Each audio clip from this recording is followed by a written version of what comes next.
All right, so I saw that Tyrone Magnus did a reaction to Real Rejects doing their reaction / review to Spider-Man No Way Home without spoilers.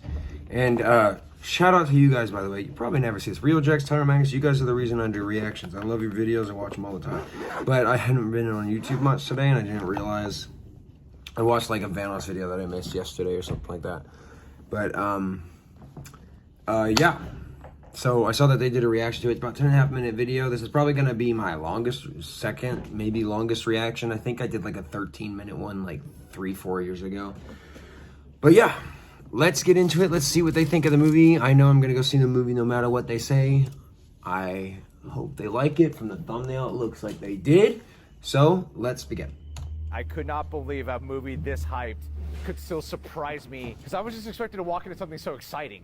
And then I was like, wow, this gave me so much more drama and depth and nuance that I'm like, I'm so glad that's what they led with. Yeah.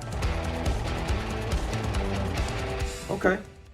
What's going on there, Reject Nation? We just attended the Spider-Man No Way Home premiere. And Lucky sons of bitches. Instant reaction, honest thoughts after watching the I'm literally movie. like an hour and a half away from like, it. I wanted to how much go, we were but it's looking invite forward to only. this film. There's going to be absolutely no spoilers here. We're going to be you. exceptionally I'm careful staying with off the how internet to phrase what we're saying. And they until I turned see off the all movie. these lights, and there was a bunch of noise earlier, so sorry for it looking a little bit darker than usual. The best the sound's going to be in the lighting right now, but I had to hop on here really quick to tell you guys how we felt.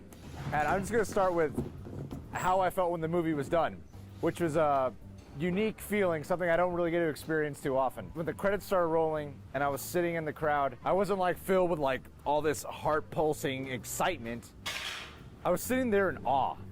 I was sitting there impressed. I was sitting there going, they did it. They made a pure Spider-Man movie, and they didn't just make a Spider-Man movie, they made a great movie. While it was funny, exciting, action-packed, sure, the movie breathes well, it takes its time, it feels like pure Spider-Man with the themes it chooses to explore. The stakes and consequences are palpable from beginning to end. This is easily Tom Holland's best performance that he's done in the, like, people I don't think are prepared for just how freaking fantastic he is in this movie. He is incredible. There's more to touch on.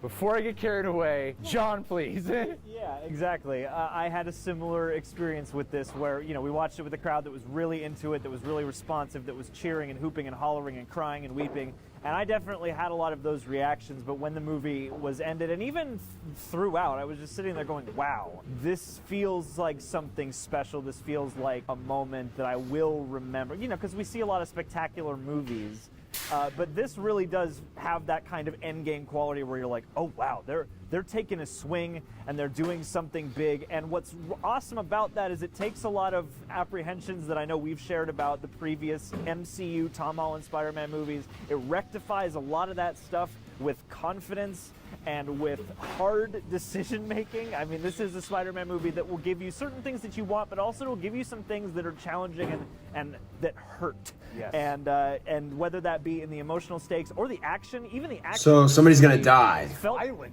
like violence more than action in some cases. Yeah, I was quite swept up in this. It's darker than the trailers let on. It's way more emotional. You know how much we cover on this channel with Spider-Man No Way Home. And I was even talking with like Cosmic Wonder, still full of surprises. Even despite all that. From beginning to end and hearing certain things of how they might go down plot point wise, watching the execution was even surprising in that regard. Coy, my man, the person, we are here because of him. We got some special interviews of red carpet interviews. To No show you way. guys. Coy, what'd you think, man? You guys are so I think lucky. As a Spider-Man fan, it systematically went through every single issue I've had with Spider-Man in other mediums but the comic books and went, hey, I'm paying attention. Here is the answer to X, Y, and Z. And it did it in a way that felt smooth, efficient, and plotted out in a way that I feel like this was written over the last 20 years, like 30 years, 40 years. It gave me Spider-Man from the 60s. It gave me Spider-Man with Tom Holland. It gave me Spider-Man that felt so true to the character, but it also felt like it fit with what we've had with Tom so far. And the visuals, like I love a good psychedelic journey. And this to me was a better Doctor Strange movie than the Doctor Strange movie we've had so far. I'm sorry, Scott, I love you. Wow. This was so surrealistic, and the comedy I mean, I believe it. was I maybe think even this movie's funnier gonna than be Homecoming, amazing. and I think Homecoming might be the funniest Spider-Man movie so far. I just can't get over the fact that I laughed and cried, and sometimes both, and my tears blended together in like this cacophonous medley of just fucking emotion, and it was Spider-Man. At the end of the day, all of that being said, this might be the most authentic Spider-Man movie I've ever seen. And Peter Parker movie. And Yes. Peter Parker. Like, my favorite Spider-Man movies are honestly Spider-Man 2 and The Amazing Spider-Man. The things that I love Mine are about Spider-Man those 2 and are Amazing Spider-Man 2. total-wide Don't come after me. exploration Can't change my themes. mind. That's present here. So when I'm saying like this is one of the best Spider-Man movies, I'm not talking strictly in terms of fan service. While there's fan service here, as you see presented in the trailers, it's not great because of fan service. It's great because it's a great movie. That's something I was pleasantly surprised by. John Watts' direction in this, whoa, this guy learned style. Whoa, this guy learned, he learned the editing room. Marvel The- let him have the style. like there are stakes and consequences. And There's 3 tension Spider-Man? throughout most of this, and just beautiful scene work. Michael Giacchino's score is brilliant in this film. This is something I wasn't expecting to say. I was really surprised by how I felt when it was done. Green Goblin.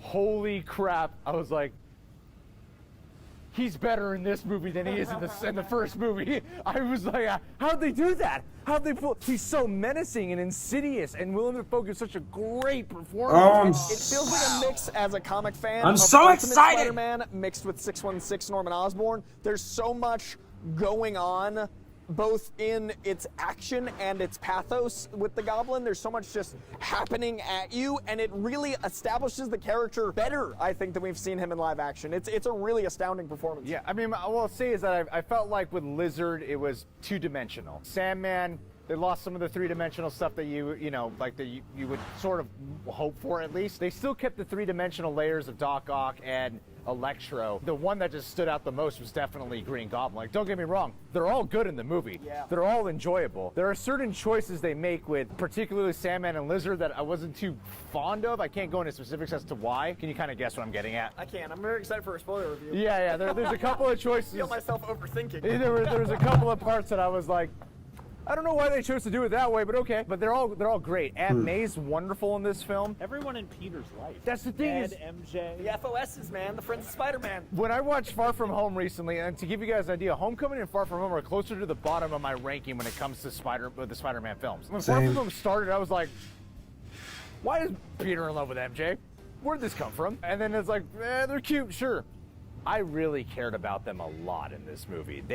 I'm pretty sure one part brought you to tears, if I'm not Oh, mistaken. I cried a few times the for movie was real, done, when not the just movie like was one or done, two, just like legit cry. When the movie was done, If I this was movie like, makes me "Jesus, cry, his whole face it is probably just will, wet." Yeah. based on what they're Tears talking just about. start to but- come, and you're not even going, "Ugh," like you're not sobbing, but they're just coming. They're just going. I have to say, because of the unique experience in the theater, that and I've got to watch them both back to back, but my favorite Spider-Man movie is probably Into the Spider-Verse. And because LA, I got to watch this right next to Lord and Miller, hearing the moments that they cheered at and feeling their emotion was exactly the moments I was feeling. So I told John Watts after this was over, this is the love letter to Spider-Man You got that to I've talk to always the wanted to director. see in live action, and this is the love letter to Silver, Bronze, Modern, Ultimate, every age of Spider-Man. And I love that John Watts just loves I'm the character, so and John Watts was like, "I'm gonna make excited." Spider-Man. This is a masterpiece. I would want to watch it again. He dropped the M Just to word. be safe before I've given official ranking of where it's at. But right now I'm a pretty solid like 9.5 out of 10 on this movie. While I think there is some parts early on in the film where some of the dialogue back and forth with some of the villains was a little bit off to me because they have to do some catching up and exposition stuff. Some of that seemed a little bit off. While there's some choices about certain villains I wasn't a big fan of, not that it really bothered me immensely, but I was kind of like, huh. Okay. For the most part, this was an amazing Spider-Man movie. All puns intended. Yes. I mean that sincerely. Like, I could not believe a movie this hyped could still surprise me. Because I was just expecting to walk into something so exciting. And then I was like, wow, this gave me so much more drama and depth and nuance that I'm like, I'm Dude, so glad that 2 they led days. with. My, oh no. I mean, it's really a neat. Uh-oh. Okay, well, I'm just gonna end it there. I get it. I got the 9.5. I am so excited. 2 days until I get to see this movie. I am a huge Spider-Man fan. He is my favorite superhero. I have a Spider-Man shirt, and I actually have to get another one because it doesn't fit, and I don't want to go to this movie without wearing Spider-Man shirts. So I have to go by Target or Amazon. They're all saying they're going to deliver after Christmas, and I'm like, why? Why? It does not fit me anymore. So yeah, I'm really excited.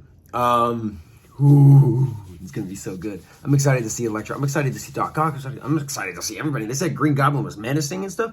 Come on now. I am excited. And I went to Knott's Berry Farm the other day. I was gonna be like try to sing the excited part, but excited, but I can't. I can't do it because my voice is fucked. I'm so excited for this movie. As soon as I see it, I work at a movie theater now. And I'm avoiding all Spider-Man spoilers. They're letting me do concessions instead of ushering, so I don't have to get anything spoiled for me, which is nice. If anybody at work sees this because they know I have a YouTube channel, thank you. But dude, I'm so excited. I'm watching it at like 10 o'clock. I'm not gonna get out till like 1 a.m. But best believe Fiona's going with me. I got her to watch all the Spider-Man movies, so now she's just as big a Spider-Man fan as I am. You know, like she loves Spider-Man. Like she liked all the movies. Don't know how Spider-Man 3 for her is so up there, but it is a good movie. I like all the Spider-Man movies. I do. It's just like some more than others. I'm not a picky person like some people.